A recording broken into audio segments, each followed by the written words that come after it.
ರಾಜ್ಯದ 7 ಜಿಲ್ಲೆಗಳಿಗೆ ಹುಸಿ ಬಾಂಬ್ ಬೆದರಿಕೆ ಕರೆಯನ್ನ ಮಾಡಲಾಗಿರುವಂತದ್ದು 2 ದಿನಗಳಲ್ಲಿ 7 ಜಿಲ್ಲೆಗಳಿಗೆ ಹುಸಿ ಬಾಂಬ್ ಮೇಲನ್ನ ಮಾಡಲಾಗಿದೆ. ಇದರಿಂದ ಭಯಭೀತಗೊಂಡಿದ್ರು.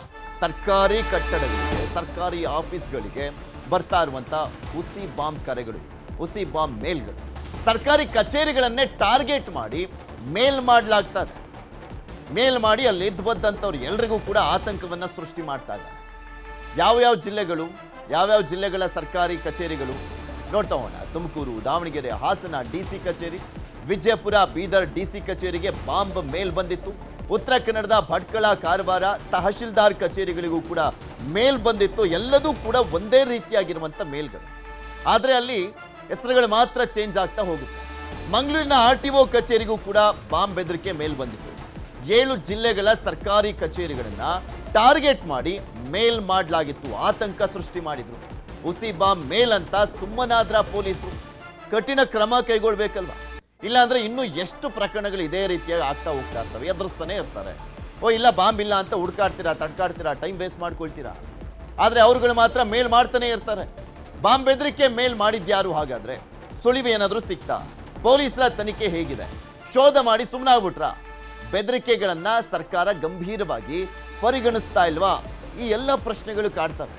ಅನಾಹುತ ಆಗುವಂತ ಮುನ್ನ ಎಚ್ಚೆತ್ಕೊಳ್ಬೇಕಾಗಿದೆ ಸರ್ಕಾರ.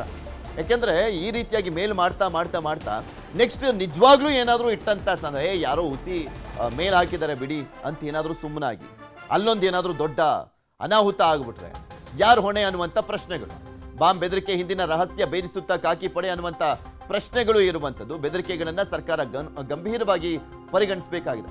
ತುಮಕೂರು, ಹಾಸನ, ಮಂಗಳೂರು, ಬೀದರು, ವಿಜಯಪುರ, ಉತ್ತರ ಕನ್ನಡದ 2 ತಹಶೀಲ್ದಾರ್ ಕಚೇರಿಗಳು, 1 RTO ಕಚೇರಿ, ಈ ರೀತಿಯಾಗಿ 7 ಸರ್ಕಾರಿ ಕಚೇರಿಗಳಿಗೆ ಬಾಂಬ್ ಬೆದರಿಕೆ ಮೇಲನ್ನ ಮಾಡಲಾಗಿದೆ. ಸರ್ಕಾರ ಸೀರಿಯಸ್ ಆಗಿ ಕನ್ಸಿಡರ್ ಮಾಡಬೇಕು. ಸರ್ಕಾರ ಅಂತಕಿನ ಪೊಲೀಸ್ ಇಲಾಖೆ ಸೀರಿಯಸ್ ಆಗಿ ಕನ್ಸಿಡರ್ ಮಾಡಿ ಯಾವನ್ ಮೇಲ್ ಮಾಡಿದ್ದ ಅವರ ಹೆಡಮುರಿ ಕಟ್ಟಬೇಕಾಗಿದೆ. ಯಾವ ಕಾರಣಕ್ಕೆ ಈ ರೀತಿಯಾಗಿ ಮಾಡ್ತಾ ಇದ್ದಾನೆ ಅನ್ನುವಂಥದ್ದನ್ನ, ಅದರಲ್ಲೂ ಸ್ಪೆಷಲಿ ಸರ್ಕಾರಿ ಕಚೇರಿಗಳನ್ನ ಟಾರ್ಗೆಟ್ ಮಾಡಲಾಗ್ತಾ ಇದೆ ಅಂತ.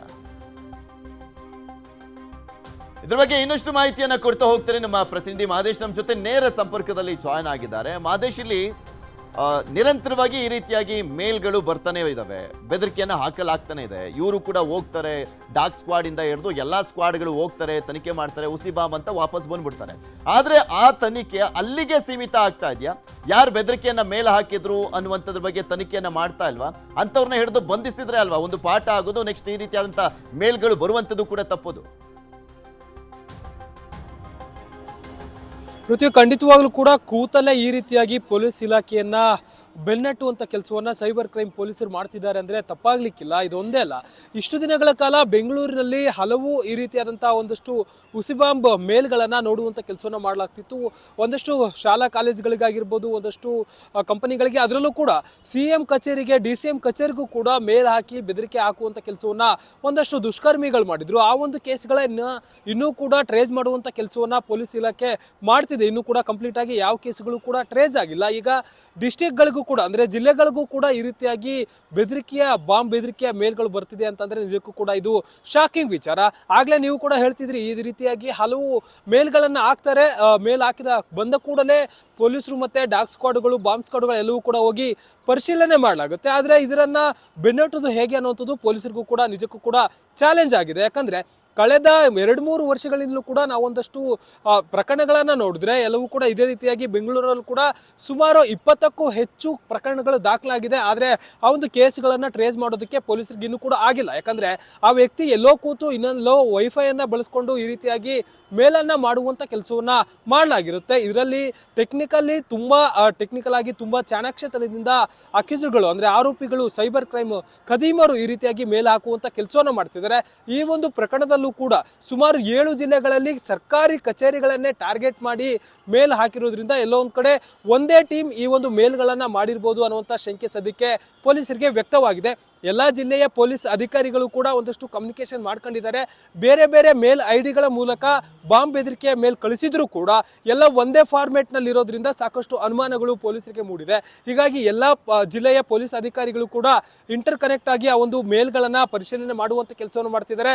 ಎಲ್ಲ ಮೇಲ್ ಐಡಿಗಳನ್ನು ಕೂಡ ಪರಿಶೀಲನೆ ಮಾಡುವಂತ ಕೆಲಸವನ್ನು ಮಾಡಲಾಗ್ತಿದೆ. ಯಾವ ಒಂದು IP ಅಡ್ರೆಸ್ ಇಂದ ಆ ಒಂದು ಮೇಲ್ ಐಡಿಗಳು ಬಂದಿದೆ, ಮತ್ತೆ ಯಾವ ಡಿವೈಸ್ ನಿಂದ ಅದನ್ನ ಕಳಿಸಲಾಗಿದೆ, ಸಿಸ್ಟಮ್ ಮೂಲಕ ಕಳಿಸಲಾಗಿದೆ ಅಥವಾ ಮೊಬೈಲ್ ಮೂಲಕ ಮೇಲ್ ಮಾಡುವಂತ ಕೆಲಸವನ್ನ ಮಾಡಲಾಗಿದೆ ಅನ್ನೋದಕ್ಕೆ ಸಂಬಂಧಪಟ್ಟಂತೆ ಕೂಡ ಪರಿಶೀಲನೆ ಮಾಡುವಂತ ಕೆಲಸವನ್ನು ಮಾಡಲಾಗ್ತಿದೆ. ಆ ಒಂದು IP ಅಡ್ರೆಸ್ ಗಳನ್ನ ಪರಿಶೀಲನೆ ಮಾಡಿ ಆರೋಪಿಗಳು ಯಾರು ಇರ್ಬೋದು ಅನ್ನೋದಕ್ಕೆ ಸಂಬಂಧಪಟ್ಟಂತೆ ತನಿಖೆ ಮಾಡುವಂತ ಕೆಲಸವನ್ನು ಮಾಡಲಾಗ್ತದೆ. ಆದ್ರೆ ಇಲ್ಲಿ ಈ ರೀತಿಯಾದಂತಹ ಪ್ರಕರಣಗಳಲ್ಲಿ ಪತ್ತೆ ಹಚ್ಚುವಂತ ಒಂದು ವಿಚಾರಗಳಲ್ಲಿ ಒಂದು ರಿಸಲ್ಟ್ ತೀರಾ ಕಮ್ಮಿನೇ ಇದೆ. ಸಾಕಷ್ಟು ಬೇರೆ ಬೇರೆ ಪ್ರಕರಣಗಳು ಕೂಡ ನಾವು ನೋಡಿರ್ಬೋದು. ಆದ್ರೆ ಈ ಒಂದು ಪ್ರಕರಣದಲ್ಲಿ ಗಂಭೀರವಾಗಿ ಪರಿಗಣಿಸುವಂತ ಕೆಲಸವನ್ನ ರಾಜ್ಯ ಸರ್ಕಾರ ಜೊತೆಗೆ ಪೊಲೀಸರು ಕೂಡ ಒಂದು ಪ್ರಕರಣ ನೆನಪಿದ್ರೆ, ಒಬ್ಳು ಪ್ರೇಯಸಿ ತನ್ನ ಹುಡುಗನನ್ನ ಸಿಕ್ಕಾಕ್ಸುವಂತ ನಿಟ್ಟಿನಲ್ಲಿ ಮೇಲನ್ನ ಮಾಡಿ ಯಾವ ರೀತಿಯಾಗಿ ಅಲ್ಲಿ ಹಾದಿ ತಪ್ಪಿಸುವಂತ ಕೆಲಸ, ಆತನನ್ನ ಸಿಕ್ಕಾಕ್ಸುವಂತ ಪ್ರಯತ್ನ ಮಾಡಿದ್ಲು ನೋಡಿದ್ವಿ. ಆ ರೀತಿಯಾಗಿ ಇಲ್ಲೂ ಕೂಡ ಸಾಕಷ್ಟು ಪ್ರಕರಣಗಳಾಗಿರ್ಬೋದು. ಅಲ್ಲಿ ಸರ್ಕಾರಿ ಕಚೇರಿಯ ಉದ್ಯೋಗಿ ಯಾರೊಬ್ಬ ಸರಿಯಾಗಿ ನಡ್ಕೊಂಡಿಲ್ಲ ಅನ್ನುವಂಥ ಆಕ್ರೋಶಕ್ಕೆ ಯಾರಾದರೂ ಏನಾದರೂ ಬೇರೆ ಥರ ಮಾಡಿರ್ಬೋದು, ಅಥವಾ ಇನ್ನೊಬ್ಬನನ್ನ ತಗ್ಲಾಕುವಂಥ ಕೆಲಸ ಏನಾದರೂ ಮಾಡಿರ್ಬೋದು. ಇಂಥ ಪ್ರಕರಣಗಳಲ್ಲಿ ಏನು ಕ್ರಮ ಕೈಗೊಳ್ತಾರೆ, ಏನಂತ ಶಿಕ್ಷೆ ಅಂತ ಇರುತ್ತೆ ಇದರಲ್ಲಿ? ಖಂಡಿತವಾಗ್ಲೂ ಪೃಥ್ವಿ, ಹೈದರಾಬಾದ್ನ ಮೂಲದ ಯುವತಿಯವಳು ತನ್ನ ಯುವಕ ಅಂದ್ರೆ ತಾನು ಪ್ರೀತಿಸ್ತಿದ್ದಂತ ಯುವಕ ಪ್ರೀತಿಯನ್ನ ಒಪ್ಕೊಳ್ಳಿಲ್ಲ ಅಂತೇಳಿ ಆತನ ಹೆಸರಲ್ಲಿ ಬೆದರಿಕೆಯ ಮೇಲ್ ಹಾಕುವಂತ ಕೆಲಸವನ್ನ ಮಾಡಿದ್ಲು. ಸಾಕಷ್ಟು ರಾಜ್ಯಗಳಿಗೆ, ಕರ್ನಾಟಕ ಮತ್ತೆ ಬೇರೆ ಬೇರೆ ಉತ್ತರ ಭಾರತದ ಒಂದಷ್ಟು ರಾಜ್ಯಗಳಿಗೆ, ಜೊತೆಗೆ ಆಂಧ್ರ ಮತ್ತೆ ತಮಿಳುನಾಡಿನ ಒಂದಷ್ಟು ರಾಜ್ಯಗಳ ಒಂದಷ್ಟು ಕಚೇರಿಗಳಿಗೆ ಆಕೆ ಬೆದರಿಕೆಯ ಮೇಲ್ಗಳನ್ನ ತನ್ನ ಪ್ರಿಯತಮನ ಹೆಸರಲ್ಲೇ ಹಾಕಿದ್ಲು. ಆ ಒಂದು ಪ್ರಕರಣಕ್ಕೆ ಸಂಬಂಧಪಟ್ಟಂತೆ ಬೆಂಗಳೂರಿನ ಉತ್ತರ ವಿಭಾಗದ ಪೊಲೀಸರೇ ಆಕೆಯನ್ನ ಅರೆಸ್ಟ್ ಮಾಡಿ ತನಿಖೆಯನ್ನ ಮಾಡುವಂತ ಕೆಲಸವನ್ನ ಮಾಡಿದ್ರು. ಅದೇ ರೀತಿಯಾಗಿ ಈ ಒಂದು ಪ್ರಕರಣದಲ್ಲೂ ಕೂಡ ಆ ಒಂದು ಸಿಬ್ಬಂದಿಗಳು, ಬೇರೆ ಸಿಬ್ಬಂದಿ ಒಂದಷ್ಟು ಕೋಪದಿಂದ ಬೇರೆ ಬೇರೆ ಮೇಲ್ ಐಡಿಗಳನ್ನ ಕ್ರಿಯೇಟ್ ಮಾಡಿ ಹಾಕಿರುವಂತ ಸಾಧ್ಯತೆ ಕೂಡ ಇದೆ. ಈ ಒಂದು ಪ್ರಕರಣಕ್ಕೆ ಸಂಬಂಧಪಟ್ಟಂತೆ ಯಾರೇ ಬೇರೊಬ್ಬರ ಹೆಸರಲ್ಲಿ ಹಾಕಿದ್ರು ಕೂಡ ಯಾವ ಒಂದು ಡಿವೈಸ್ ನಲ್ಲಿ ಆ ಒಂದು ಮೇಲ್ ಜನರೇಟ್ ಆಗಿರುತ್ತೆ ಅನ್ನೋದನ್ನ ಟೆಕ್ನಿಕಲಿ ಕಂಡುಹಿಡಿಯುವಂತ ಕೆಲಸವನ್ನ ಪೊಲೀಸರು ಮಾಡ್ತಾರೆ. ಆದ್ರೆ ಈ ಒಂದು ಟೆಕ್ನಿಕಲಿ ಅವರನ್ನ ಟ್ರ್ಯಾಕ್ ಮಾಡಬೇಕಂದ್ರೆ ಒಂದಷ್ಟು ಸಮಯ ಹಿಡಿಯುತ್ತೆ. ಈಗಾಗಲೇ ಆ ಒಂದು ನಿಟ್ಟಿನಲ್ಲೂ ಕೂಡ ಪೊಲೀಸ್ ಅಧಿಕಾರಿಗಳು ತನಿಖೆ ಮಾಡುವಂತ ಕೆಲಸವನ್ನು ಮಾಡ್ತಿದ್ದಾರೆ. ಎಲ್ಲಾ ಮೇಲ್ಗಳನ್ನು ಕೂಡ ಸೆಗ್ರಿಗೇಟ್ ಮಾಡಿ ಯಾವ್ಯಾವ ಮೇಲ್ ಐಡಿಗಳು ಯಾವ್ಯಾವ ಡಿವೈಸ್ ನಿಂದ ಬಂದಿದೆ ಅನ್ನೋದನ್ನ ಕೂಡ ಪೊಲೀಸರು ಪರಿಶೀಲನೆ ಮಾಡುವಂತ ಕೆಲಸವನ್ನು ಮಾಡ್ತಿದ್ದಾರೆ. ಜೊತೆಗೆ ಆ ಒಂದು ಕಚೇರಿಯ ಸಿಬ್ಬಂದಿ ಆಗಿರ್ಬೋದು, ಮತ್ತೆ ಹಳೆಯ ಸಿಬ್ಬಂದಿಯನ್ನು ಕೂಡ ಪರಿಶೀಲನೆ ಮಾಡುವಂತ ಕೆಲಸವನ್ನು ಮಾಡ್ತಿದ್ದಾರೆ. ಅಂದ್ರೆ ಯಾರ್ಯಾರು ಬೇಗ ಬಿಟ್ಟೋಗಿದ್ದಾರೆ, ಯಾವ ಒಂದು ರೀಸನ್ಗಾಗಿ ಬಿಟ್ಟೋಗಿದ್ದಾರೆ, ಅಂತಹ ಅನುಮಾನಾಸ್ಪದ ಸಿಬ್ಬಂದಿ ಯಾರಿದ್ದಾರೆ ಅವರ ಬಗ್ಗೆಯೂ ಕೂಡ ಮಾಹಿತಿಯನ್ನ ಕಲೆ ಹಾಕುವಂತ ಕೆಲಸವನ್ನು ಮಾಡ್ತಿದ್ದಾರೆ. ಇಲ್ಲಿ ಬೇರೆಯವರ ಹೆಸರಲ್ಲಿ ಮಾಡಿದ್ರು ಕೂಡ ಯಾವ ಒಂದು ಮೇಲ್ ಐಡಿಯಿಂದ ಅಥವಾ ಯಾವ ಒಂದು ಡಿವೈಸ್ ನಿಂದ ಆ ಒಂದು ಮೇಲ್ ಐಡಿಗೆ ರೀಚ್ ಆಗಿರುತ್ತಲ್ಲ, ಆ ಒಂದು ವಿಚಾರದಿಂದ ಪೊಲೀಸರು ಪತ್ತೆ ಹಚ್ಚುವಂತ ಕೆಲಸವನ್ನು ಮಾಡ್ತಾರೆ. ಈ ಒಂದು 7 ಡಿಸ್ಟಿಕ್ ನಲ್ಲೂ ಕೂಡ ಸರ್ಕಾರಿ ಕಚೇರಿಗಳನ್ನೇ ಟಾರ್ಗೆಟ್ ಮಾಡಿರೋದನ್ನ ನೋಡಿದ್ರೆ ಎಲ್ಲೊಂದ್ ಕಡೆ ನೀವು ಕೂಡ ಶಂಕೆ ವ್ಯಕ್ತಪಡಿಸಿದ ಹಾಗೆ ಆ ಒಂದು ಹಳೆಯ ಸಿಬ್ಬಂದಿ ಯಾರಾದ್ರೂ ಮಾಡಿರ್ಬೋದು ಅನ್ನುವಂತ ಒಂದಷ್ಟು ಶಂಕೆಗಳು ಕೂಡ ಇದೆ. ಜೊತೆಗೆ ತಮಿಳುನಾಡು ಆಗಿರ್ಬೋದು, ಬೇರೆ ಬೇರೆ ವ್ಯಕ್ತಿ ಹೆಸರುಗಳನ್ನು ಕೂಡ ಅಲ್ಲಿ ಉಲ್ಲೇಖ ಮಾಡಿದ್ರಿಂದ ಬೇರೆ ಬೇರೆ ಆಯಾಮಗಳಲ್ಲೂ ಕೂಡ ಇದನ್ನ ತನಿಖೆ ಮಾಡಬೇಕಾಗುತ್ತೆ. ಸದ್ಯಕ್ಕೆ ಪೊಲೀಸರು ತನಿಖೆ ಮಾಡ್ತಿದ್ದಾರೆ. 7 ಜಿಲ್ಲೆಯ ಅಧಿಕಾರಿಗಳು, ಪೊಲೀಸ್ ಅಧಿಕಾರಿಗಳು ಕಮ್ಯುನಿಕೇಶನ್ ಅನ್ನ ಮಾಡಿಕೊಂಡು ತನಿಖೆ ಮುಂದುವರಿಸಿದ್ದಾರೆ. ಏನಾಗುತ್ತೆ ಅನ್ನೋದನ್ನ ಕಾದು ನೋಡಬೇಕಿದೆ ಪೃಥ್ವಿ. ಓಕೆ, ಧನ್ಯವಾದ ಮಾದೇಶ್ ನಿಮ್ಮೆಲ್ಲ ಮಾಹಿತಿಗಾಗಿ.